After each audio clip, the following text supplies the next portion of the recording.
दोस्तों, आपने सफलता की बहुत सी कहानियाँ सुनी होगी, बहुत से लोगों के बारे में सुना होगा कि कैसे संघर्ष करके लोग आगे बढ़ गए। पर इस कहानी में जो मैं कहानी आज आप लोगों को बताने वाला हूँ, इस कहानी में एक ऐसे शख्स की कहानी मैं आप लोगों को बताऊँगा जो कभी स्कूल नहीं गया, जिसने आज किताब का एक अक्षर तक नहीं पढ़ा, फिर भी वो करोड़पति बन गया। वो कैसे? दोस्तों, किसी नगर में एक बहुत पुराना मंदिर था। वो मंदिर बहुत दूर दूर तक प्रसिद्ध था। उस मंदिर में बहुत दूर दूर से लोग पूजा अर्चना करने आते थे और उस मंदिर पर काम करने वाले लोग भी सभी पगार पे काम करते थे, तो सैलरी बेस्ड काम करते थे।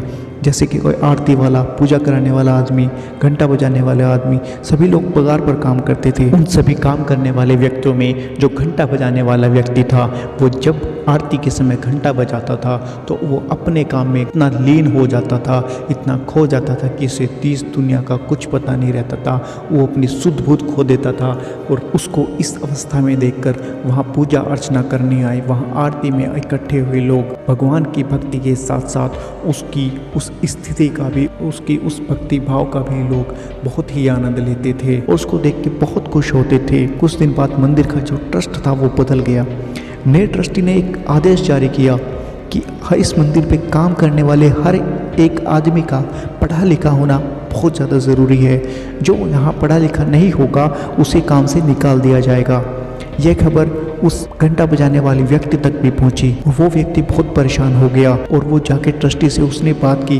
उसने बोला कि आप चाहे मुझे 1 रुपया भी पगार मत देना, पर मुझे काम से मत निकालो। इस काम से, यहाँ इस मंदिर से मेरी भावनाएं जुड़ी हुई हैं। मैं यहाँ बिना किसी पैसे के भी काम कर सकता हूँ, आप मुझे यहाँ काम से मत निकालो। पर ट्रस्टी ने कहा कि तुम पढ़े लिखे नहीं हो, इसलिए तुम यहाँ काम नहीं कर सकते, तुम्हें यहाँ नहीं रखा जाएगा। तो वो आदमी वहाँ से चला गया। अगले दिन मंदिर में फिर लोग आए, घंटा बजाने के लिए दूसरा आदमी रखा गया और अगले दिन आरती करने आए लोगों को उतना आनंद नहीं आ रहा था जितना आनंद जब आता था जब वो घंटा बजाने वाला पुराने वाला व्यक्ति वो भक्ति भाव से भगवान के आगे घंटा बजाता था। उसके बाद वो सारे लोग जो मंदिर में पूजा अर्चना करने आते थे उस व्यक्ति के पास गए और कहा कि तुम मंदिर में घंटा बजाने आ जाया करना।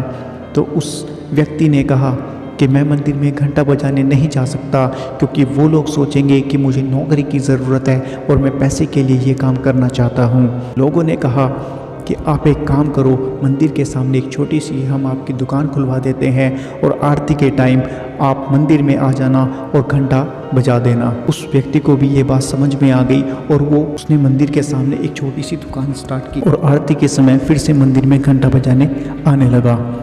भगवान की कृपा से उसकी जो दुकान थी वो बहुत ज़्यादा चलने लगी। मंदिर में आने वाला हर एक आदमी अपनी ज़रूरत का सारा सामान उसी से खरीदने लग गया और उसकी तरक्की दिन दोगुनी रात चौगुनी होने लगी। उसने 1 दुकान से 2 दुकान, 2 दुकान से 3 दुकान, 3 दुकान से उसने 7 दुकानें की। फिर 7 दुकान से उसने अपने मंदिर के पास ही फैक्ट्री लगा ली। फिर समय बीता गया और कुछ समय बाद मंदिर का ट्रस्टी फिर बदल गया। नया ट्रस्टी आया तो नए ट्रस्टी को मंदिर में कुछ काम करवाने के लिए, कुछ नया मंदिर बनवाने के लिए कुछ थोड़े पैसों की ज़रूरत पड़ी, कुछ दान की ज़रूरत पड़ी। तो ट्रस्टी ने सोचा क्यों ना अपने पास वाले जो फैक्ट्री का मालिक है उस फैक्ट्री के मालिक से जाके बात की जाए। और ट्रस्टी उसके पास गया और कहा, सर कुछ फंड्स दे दीजिए, कुछ चंदा दे दीजिए, हमें मंदिर की मरम्मत करवानी है और एक नया मंदिर साथ में बनवाना है। फैक्ट्री के मालिक ने अपना जो चेक बुक थी वो उनको दी और कहा, इसमें से जितना तुम्हारा मन करे उतने का चेक भर लो। ट्रस्ट का जो मालिक था, जो ट्रस्टी था, उसने चेक भरा और कहा कि लीजिए सर, साइन कर दीजिए। फैक्ट्री के मालिक ने कहा, मुझे साइन करना नहीं आता, मैं अंगूठा लगा देता हूँ। ये सुनकर ट्रस्टी बहुत चौंक गया। को विश्वास ही नहीं हो रहा था कि इतनी बड़ी फैक्ट्री का मालिक अनपढ़ कैसे हो सकता है। तो उस व्यक्ति ने कहा कि आप पढ़े लिखे नहीं हो, फिर भी आपने इतनी तरक्की कर ली। अगर आप पढ़े लिखे होते तो आप कहाँ जाते, तो आप और भी ज़्यादा तरक्की करते। उस फैक्ट्री के मालिक ने बहुत ही नम्रता से कहा कि अगर मैं पढ़ा लिखा होता तो मैं सिर्फ मंदिर में घंटा बजा रहा होता या मैं कहीं और नौकरी कर रहा होता। तो इसका ये मतलब है कि कार्य कोई भी हो, परिस्थिति कैसी भी हो, हमारी अपनी काबिलियत पे भरोसा रखना चाहिए। अगर किसी के अंदर काबिलियत है तो वो कुछ भी आके कर सकता है, कहीं भी आके पढ़ सकता है। तो कभी अपने आप को छोटा मत समझो। अपने अंदर जो क्वालिटी है, अपने अंदर जो प्रतिभा है, उसे बाहर निकालो, उसे निखारो। तुम भी डेफिनेटली आगे बढ़ पाओगे। जैसे वो घंटा बजाने वाला व्यक्ति जब घंटा बजाता था तो वो खो जाता था उसमें, उसे दीन दुनिया का कुछ पता नहीं रहता था। इसी तरह अब किसी काम में अपनी सफलता के पीछे इतने खो जाओ कि तुम भूल जाओ कि तुम्हारे आसपास कुछ दुनिया भी है या कोई और भी तुम्हारे आसपास है।